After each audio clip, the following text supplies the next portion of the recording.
Good morning. A question from you about role models. Do I have any role models? Yes, I do. In fact, as many as there are people on this planet. How come? Well, everybody is my role model. You are too. I'll explain. In all of us, there are talents. Some are obvious and some are not. Why are they not? Well, do you know that you could have made an excellent tennis player? No, because you've never tried tennis. Exactly. But it is in you. That's something that you have not developed. Perhaps you have. And people who have found their talent when they were little and developed it into something bigger, into a profession, into a skill, they have succeeded in what they do. And they've shown the world that indeed they are much better than other people in that little something that they do. I try to see what is special in everybody. This is why I've always asked you, what is unique about you? What can you do better than other people? What is your speciality? And your speciality is not something you study at university, and it's not something that you think you're good at, because people have told you. It is something that calls out to you from the inside. It is easy to do it. It is enjoyable, and you see results. You see that it's your thing. And you might have not followed that path because your parents have told you that it's good to be a lawyer and forget about a dream becoming a pilot. But that might have been your talent, because as children we have this intuition which is not covered with a layer of dust of teachings and beliefs that parents tell, well, you can't be a baker because you won't make enough money to support your family, perhaps. Although that is your passion and you have the special taste buds that are more sensitive than other people. And our senses are not equally distributed either. You know, we are equal, but we are not equal in our abilities. And I know that I smell better than others, because when I say, oh, can you smell that? Everybody else in the room says, no. How about this? No. And it's been like that. And with people close to me, they let me smell food if it's okay to eat, or for the ingredients. If I close my eyes, I can smell what's in the food, when most people are like, oh yeah, there's some sweet smell, I don't know what it is. I can see things, what they are. But with hearing, it's weaker. Not the normal hearing. I can hear the words, but you know, the notes and the music and tones in Thai language, it all sounds pretty much the same still. Although now I can hear the difference after a year of training. It's like ma ma ma ma ma. 5 different tones that I said all the same, but I don't know. Taste. I'd say I have a sensitive taste and smell, yet eyes average, ears are average, and sensitivity is probably below average.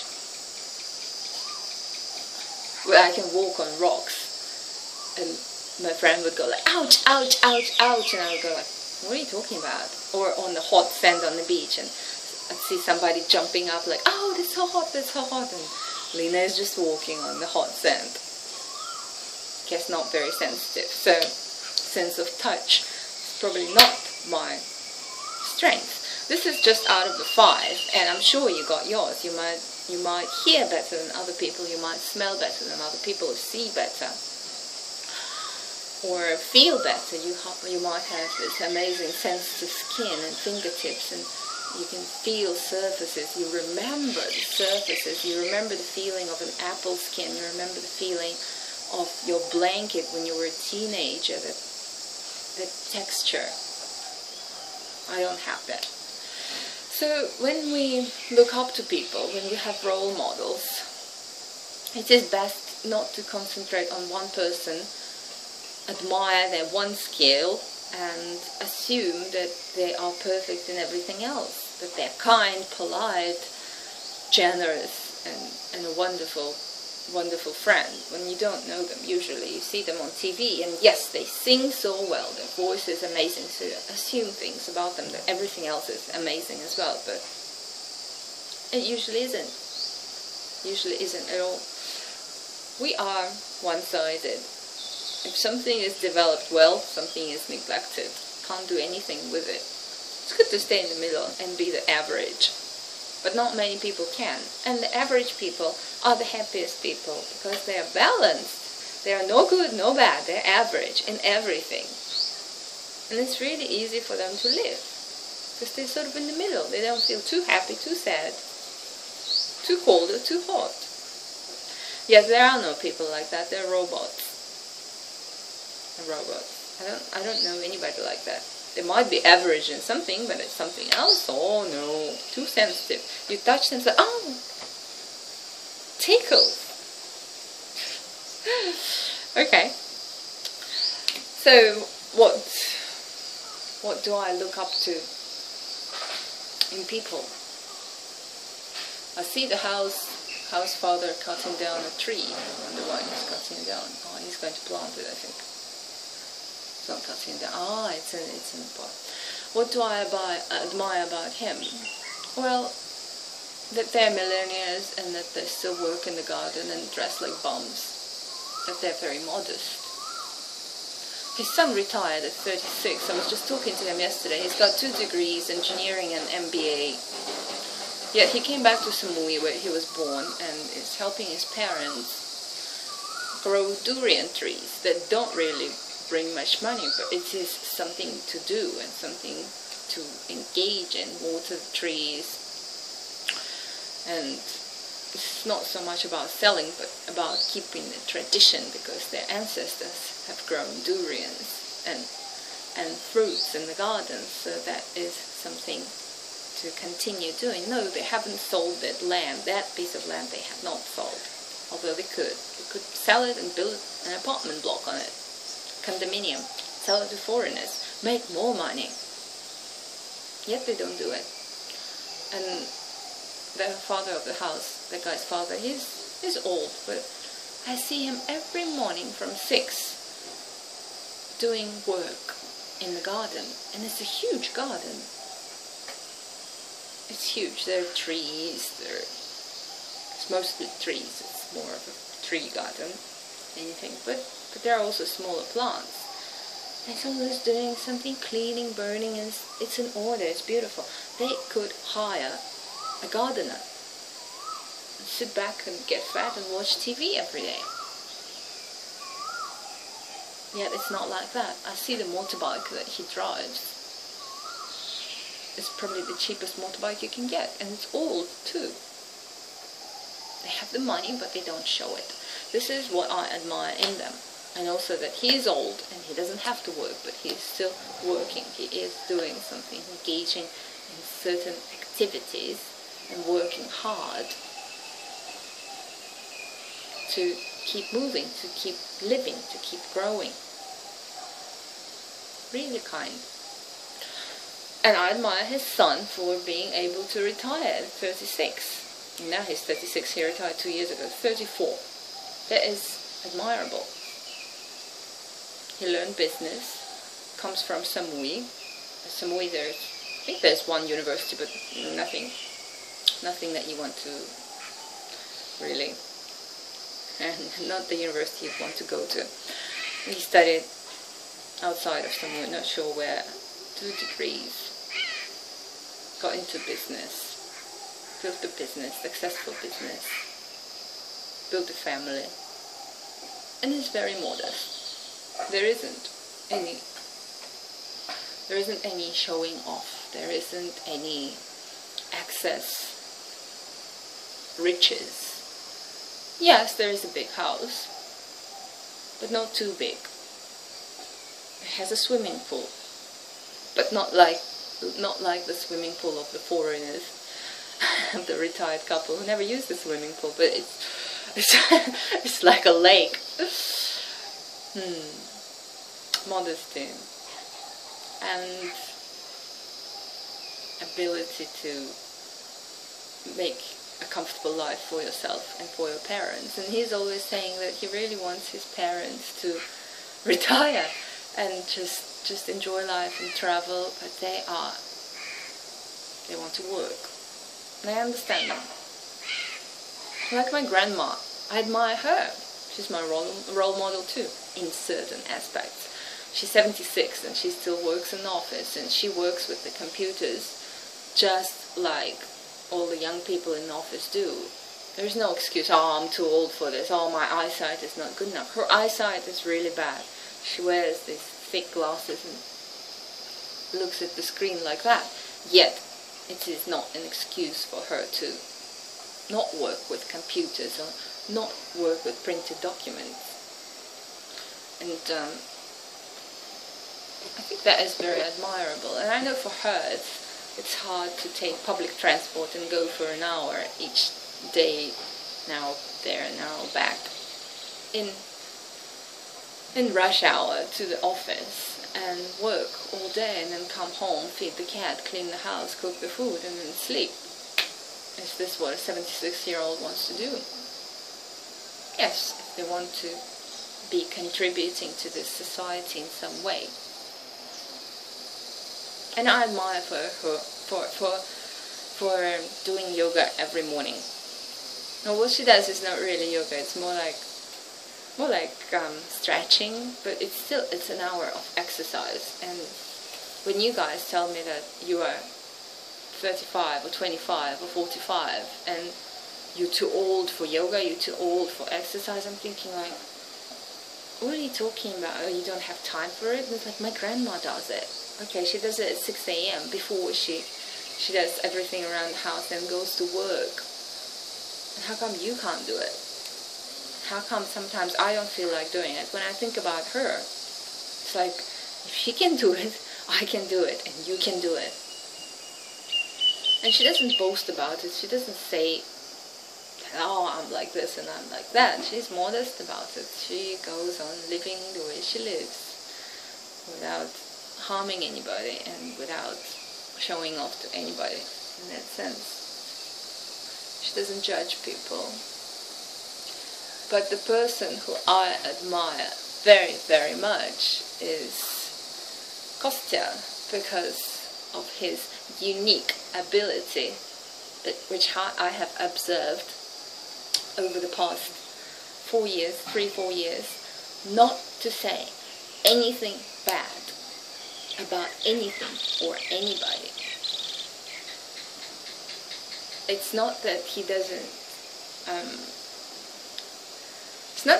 think, okay, somebody did something bad, but he wouldn't say it in a way to put the other person down or criticize them.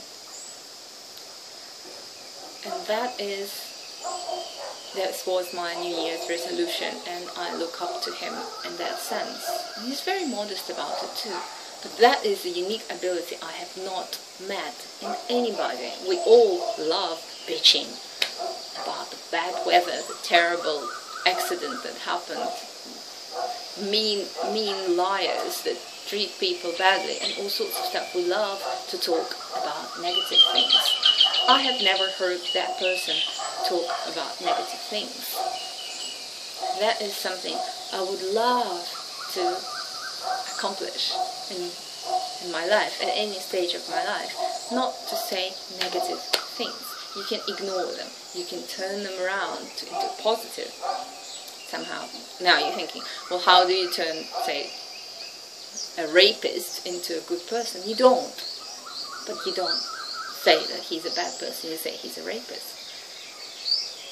And he has committed a crime which is against the law. Now, I didn't say anything bad. I didn't say he's an awful person. Although you say, yes, he is, but we don't need to say that. We can say that it's sad that people in this society come to do things like that. And we hope that there will be less people like that. And how can we help them? How can we avoid them? How can we manage with this sort of issues in society? That sort of mindset, instead of saying, oh, this awful person, how could he do that? Like how you know, this is us, especially girls. We love to bitch. How could she do that? How could he do that? What an awful person, what an awful thing they did. How insensitive, how rude, and so on. Role models, other role models. Your commitment makes me commit here to this video. And the ones that who have stayed with me, with us, for months, since October, November, and still here, and still at the same pace. They don't disappear for a month. That sort of commitment is admirable, and because you are there always for me, I want to be here always for you as well. When you disappear for 2 months and then send me a note that, well, you were on vacation somewhere and you couldn't email me, hey, I've been on vacation in Maldives, I've been to places, I've been busy, we all are, yet I don't slack off. If I can make a video on vacation, you can watch a video on a vacation. Even if you are in China, there are still ways to watch YouTube. Later, before, business trip. We all come up with excuses to do certain things. All it comes down to is our lack of commitment, lack of devotion, and our priorities. When you think this is more important than this, so let's do this, forget about this. And sometimes later, remember about this, come back and say, I'm sorry. Words mean nothing. Your actions really show. And with your consistent devotion, with your consistent actions, consistent help, I admire you, and you are my role model in that. I want to be like that. And I am competitive. So if you are consistent, I want to be more consistent, and I want to be more devoted. See what you do? So let's find something good in everybody, something to look up to. Even Bo. Bo is great. Bo, when he meets me, when I come back home. And if you have a dog, you can relate to this. No matter what mood he is in, no matter how hungry he is or how much he wants to pee, he will wiggle his tail and show true joy every single day. There is no day when I came home and Bo was like, oh, are you home? Alright, I'm not feeling so good, got diarrhea, whatever. There is no things like that. Bo will run out, lick me, wiggle the tail, and show me his true love for the, well, owner. I'm not really Bo's owner, but anyway, you know what I mean with dogs, right? Cats are a little bit different, but dogs. And I admire him for that ability to show that true joy. You know he's not faking it. You can see how the tail wiggles and how he's all like, like that. And I love that sort of quality in him. That sometimes when we meet our friends and we're like, okay, well, I didn't really have a good day, so let's bitch about something. I'm not in a good mood, not feeling so good, ask me about my problems. Do people want to meet that? Yeah, perhaps, but because they're your friends, but they would much rather prefer, wow, I'm so happy to see you, tell me about your life, tell me what's been happening.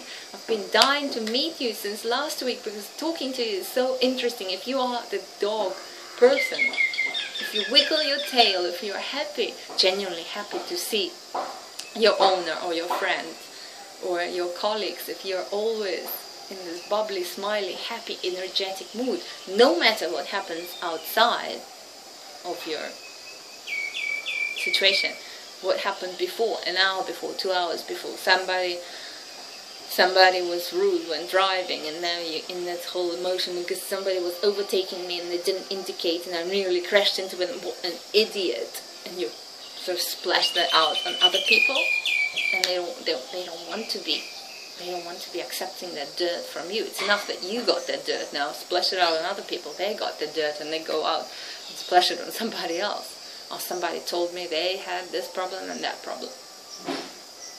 Unnecessary. We all want to complain, but do we have to complain? No, we don't have to. But then how would other people know that we're not in a good mood or we're not feeling so well? Do they need to know? Is that something very important? Do you think they could help somehow? They could help by switching your mode to the happy mode. Children. And I know I said this before, but it just fits into this situation as well. Children, when you see a child, it's like, ah, crying. And then somebody goes like, oh, look at this toy. Oh, okay. I don't care about crying anymore. I don't care about what happened. I don't care about my scratched knee or whatever. This is a new toy. I'm all absorbed in this new emotion of happiness and joy. And no, I want to play with it. Don't forget that you were like that and I was like that some years ago. Not too long ago. But this is our natural ability to switch from bad to good. And if bad happens, you should finish really quickly. Out, out, out. Don't prolong it. Don't stretch it. Don't give it too much importance in your life. Yes, some people drive like assholes. And there I go again. Saying bad things about other people. Okay. Some people drive not like you do. It is their way. Is this better? Would Kostya agree with me on this? How would you say that somebody drives like an asshole without saying something bad about them? You can say that somebody drives not in a very careful, considerate way. Okay, that's better. Which doesn't agree with your style of driving. And you get stressed from it. But keeping that stress doesn't help you, so let go of it and switch to the happy, wiggling the tail mode. I'm happy to see that, oh no, I'm really happy to record this video because this is the way to talk to you. Yay. And this is genuine. This is genuine tail wigging. You can't fake this emotion. If you're like, hello, I'm smiling here. And look, hate this pose when people talk to you like that. Oh yeah, how have you been? Tired, didn't get enough sleep. Whoa. Oh, with detox, it's interesting. When you're detoxifying, first it was really hard because your body starts to feel so tired and you need like 12 hours of sleep a day. But now you need less sleep. And I started taking charcoal. You know, charcoal that you eat, black blue tablets. And that helps too. Wake up at 4:30, eyes, ding, don't want to sleep anymore. And the whole day goes in the up sort of lifted mode. And I can now sleep at 9:30 because I need less sleep. Your body needs less time to detoxify itself. So not eating after 5 and before 9 is really good. If you can do that, take my word for it.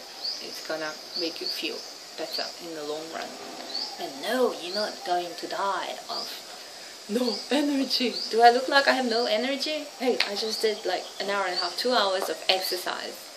And it's bubbly. And by the end of the day, it's still like this. Yeah, but. Okay, well, if you want to finish it with a but, that's your choice. Have a good day.